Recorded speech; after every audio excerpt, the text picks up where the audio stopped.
سلام علی عبادہ الذین اصطفیٰ اما بعد فاعوذ باللہ من الشیطان الرجیم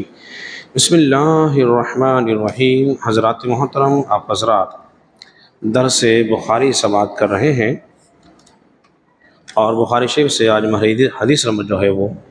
140 اور 141 ہے۔ حضرت عبداللہ ابن عباس رضی اللہ تعالیٰ عنہ بیان کرتے ہیں، انہوں نے رسول اللہ صلی اللہ علیہ وسلم کے وضو کا طریقہ بیان فرمایا ہے۔ فرماتے ہیں کہ نبی پاک صلی اللہ علیہ وسلم کو میں نے دیکھا کہ آپ نے اپنے چہرے کو دھویا، پھر ایک چلو لیا، ایک چلو سے آپ نے کلی کی اور ناک میں پانی ڈالا، ایک ہی چلو سے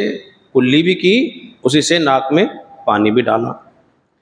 اور پھر آپ نے ایک چلو اور لیا، پھر جس سے آپ نے اپنا دوسرا ہاتھ دھویا، پھر آپ نے ایک چلو اور لیا جس سے آپ نے اپنا بایاں ہاتھ دھویا، پھر آپ نے سر کا مسح کیا، پھر آپ نے اپنے دائیں پیر کو، پھر آپ نے اپنے بائیں پیر کو، اس طرح آپ نے وضو فرمایا۔ فرماتے ہیں کہ میں نے رسول اللہ صلی اللہ علیہ وسلم کو اسی طرح وضو کرتے ہوئے دیکھا ہے۔ حدیث ہو گئی یہاں پر مکمل۔ اب اس حدیث کو سمجھنے کے لیے ایک دو باتیں سمجھنا بے حد ضروری ہے۔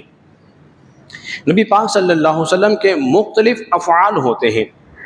کبھی کسی موقع پر آپ نے کوئی کام کیا، کبھی کسی موقع پر آپ نے کوئی کام کیا، اس کام میں تضاد نہیں ہوتا،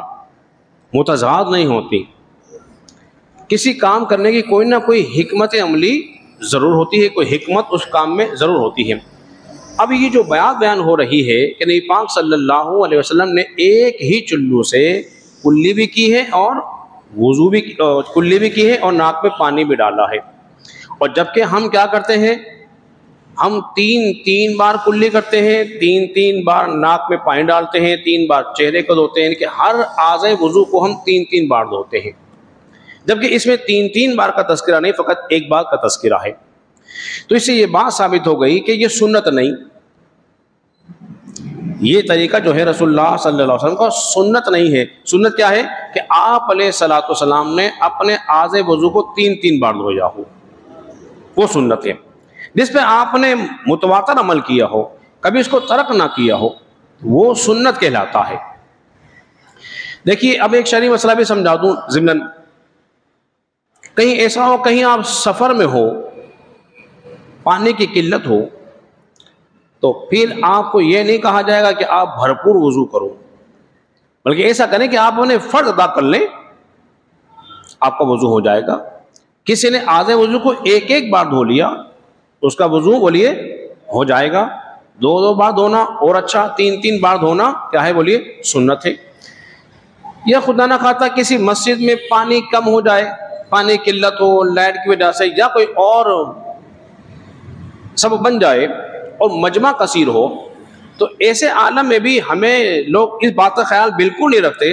وہ اطمینان کے ساتھ پانی کو خوب ضائع کرتے ہیں۔ ہونا تو یہ چاہیے کہ وہ مختصر سے پانی کے اندر وضو کر لے تو اس کا وضو بولیے ہو جائے گا۔ اگلی حدیث مبارکہ کی طرف چلتے ہیں، وہ حدیث مبارکہ ہے 141۔ اس حدیث کے راوی جو ہیں وہ بھی حضرت عبداللہ ابن عباس رضی اللہ تعالیٰ عنہ ہیں۔ فرماتے ہیں کہ رسول اللہ صلی اللہ علیہ وسلم نے ارشاد فرمایا، جب کوئی شخص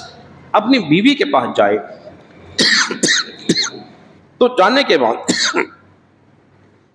تو کہے قال بسم اللہ اللہم نجنا الشیطان وجنب الشیطان ما رزقنا، تو دعا کرے اے اللہ میں تیرے نام سے ابتدا کرتا ہوں، اے اللہ ہم سے شیطان کو دور کر، اور جو کچھ تو نے ہمیں عطا کیا ہے اس سے بھی شیطان کو دور رکھ، اور جو تو نے ہمارے درمیان میں مقدر میں اولاد کو رکھا ہے تو اس کو بھی شیطان سے دور رکھ، اس کے زر سے ہمیں محفوظ رکھ۔ یہ دعا ہے کب؟ جب کوئی شخص اپنی بیوی کے پاس جائے، یعنی کہ اس کا ارادہ اگر مجامعت کرنے کا ہے تو وہ پہلے بسم اللہ پڑھ لے، شیطان مردود سے پناہ مانگ لے، تاکہ اس کے فوائد کیا ہوں گے کہ وہ بھی بچا رہے گا شیطان کے شر سے، اس کی اولاد بھی شیطان کے شر سے بچی رہے گی۔ لیکن بہت کم ہوں گے جو ہم اس پر عمل کرتے ہوں گے، شاذ و نادر کوئی ایک۔ لیکن ایک بات کا خیال رکھیں، کہ سطر کھولنے کے بعد بسم اللہ نہیں پڑھی جائے گی، سطر کو کھولنے کے بعد بسم اللہ نہیں پڑھی جائے گی، سطر کھولنے سے پہلے دعا کی جائے گی۔ جب انسان دعا کرتا ہے شیطان سے بچنے کی تو اللہ تبارک و تعالیٰ اس کو شیطان سے محفوظ رکھتا ہے۔ علماء نے فرمایا ہے اس کے کئی ایک وجوہات بیان فرمائے، اس کی کیا وجہ ہے شیطان سے بچنے کی، کہ شیطان اس کو مرغی جیسے مرض میں مبتلا نہیں کرے گا، شیطان کے وسوسے اس کے دل میں کم آئیں گے، پھر اس کی اولاد بھی شیطان کے شر سے محفوظ رہے گی جو یہ دعا پڑھ لے۔ اب آپ نے دیکھا ہوگا کہ دنیا میں جو بچہ آتا ہے وہ روتا ہوا آتا ہے، اس کے رونے کا سبب کیا ہے؟ اگر بچہ نہ روئے تو ڈاکٹر پریشان، بچہ رو نہیں رہا، اس کی وجہ یہ ہے کہ حدیث امام بخاری لے کر آئے ہیں جب کوئی بچہ دنیا میں آتا ہے شیطان اس کو چڑکی بڑھتا ہے، کیا بڑھتا ہے؟ چڑکی، انگلی لگاتا ہے، پکڑتا ہے، دباتا ہے، تو اس کی وجہ سے بچہ کیا ہے بولیے روتا ہے۔ یہ سبب ہے بچے کے رونے کا، اور کوئی سبب بولیے نہیں ہے۔ لہذا اب جو دعائیں سکھائی جا رہی ہے وہ یہی ہے کہ جب تم یہ دعا پڑھو گے تو انشاءاللہ اس کی وجہ سے تم بھی شیطان سے بچے رہو گے، اور دوسرا بھی تمہاری اولاد بھی، تمہارا رزق بھی شیطان کے شر سے بچا رہے گا۔ اللہ رب العزت کے بارگاہ میں دعا کریں خالق کی کائنات ہم سب کو سمجھ